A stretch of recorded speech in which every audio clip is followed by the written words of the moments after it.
ಮಹದಾಯಿ ವಿಚಾರದಲ್ಲಿ ಗೋವಾ ಕ್ಯಾನ್ಸಲ್ ನೋಡಿ, ಮಹದಾಯಿ ವಿಚಾರ ಈಗಾಗಲೇ ತೀರ್ಮಾನ ಆಗಿದೆ. ನಮ್ಮ ಪಾಲು ನೀರು ಏನು ಕೊಡಬೇಕು ಅಂತ ಹೇಳಿದ್ದಾರೆ. ಅನಾವಶ್ಯಕವಾಗಿ ಗೋವಾದವರು ನಮ್ಮ ಕುಡಿಯೋ ನೀರಿನ ಯೋಜನೆಯನ್ನು ತಡೆ ಹಿಡಿತಾ ಇದ್ದಾರೆ.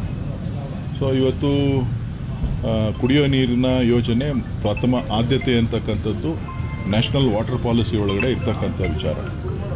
ಇದಕ್ಕೆ ಸಂಬಂಧಪಟ್ಟಂತೆ ಮಾನ್ಯ ಪ್ರಧಾನಮಂತ್ರಿಗಳು ಮತ್ತು ಜಲಸಂಪನ್ಮೂಲ ಸಚಿವರು ಸಂಬಂಧಪಟ್ಟಂಥ ಮುಖ್ಯಮಂತ್ರಿಗಳಿಗೆ ತಿಳಿಸಿ ಪದೇ ಪದೇ ಅಡ್ಡಪಡಿಸೋದನ್ನು ಹೊರತುಪಡಿಸಿ ಇವತ್ತು ಕರ್ನಾಟಕಕ್ಕೆ ಏನು ಸುಪ್ರೀಂ ಕೋರ್ಟ್ ತೀರ್ಪು ಕೊಟ್ಟಿದೆ ಆ ಪಾಲಿನ ನೀರನ್ನು ಹಂಚ್ಕೊಳ್ಳಿಕ್ಕೆ ಉಪಯೋಗಿಸ್ಕೊಳ್ಳಿಕ್ಕೆ ಅನುವು ಮಾಡಿಕೊಡ್ಬೇಕು. ಸುಮ್ಮನೆ ಬಾಂಧವ್ಯವನ್ನು ಹಾಳು ಮಾಡ್ತಕ್ಕಂಥದ್ದಲ್ಲ. ಗೋವಾ ಜೊತೆ ಉತ್ತಮವಾದಂಥ ಬಾಂಧವ್ಯ ಕರ್ನಾಟಕದ ಕನ್ನಡಿಗರಿಗಿದೆ. ಸೊ ಅನವಶ್ಯಕವಾಗಿ ಈ ರೀತಿ ಗೊಂದಲಗಳನ್ನು ಸೃಷ್ಟಿ ಮಾಡಿ ಬಾಂಧವ್ಯವನ್ನು ಹಾಳು ಮಾಡ್ತಕ್ಕಂಥದ್ದು ಒಳ್ಳೆಯದಲ್ಲ. ಇವತ್ತು ನಾವು ಉತ್ತಮವಾದಂಥ ರೀತಿಯಲ್ಲಿ ಬಾಂಧವ್ಯವನ್ನು ಬೆಳೆಸ್ಕೊಂಡು ನಮ್ಮ ಭಾಗದ ರೈತರಿಗೆ ಉತ್ತರ ಕರ್ನಾಟಕದಲ್ಲಿ ಕುಡಿಯೋ ನೀರಿನ ಯೋಜನೆ ಏನಿದೆ ಆ ಯೋಜನೆಯನ್ನು ಅನುಷ್ಠಾನ ಮಾಡೋದಕ್ಕೆ ನಮ್ಮ ಸರ್ಕಾರ, ಮುಖ್ಯಮಂತ್ರಿಗಳು ಮತ್ತು ಉಪಮುಖ್ಯಮಂತ್ರಿಗಳು ಬದ್ಧರಾಗಿದ್ದಾರೆ.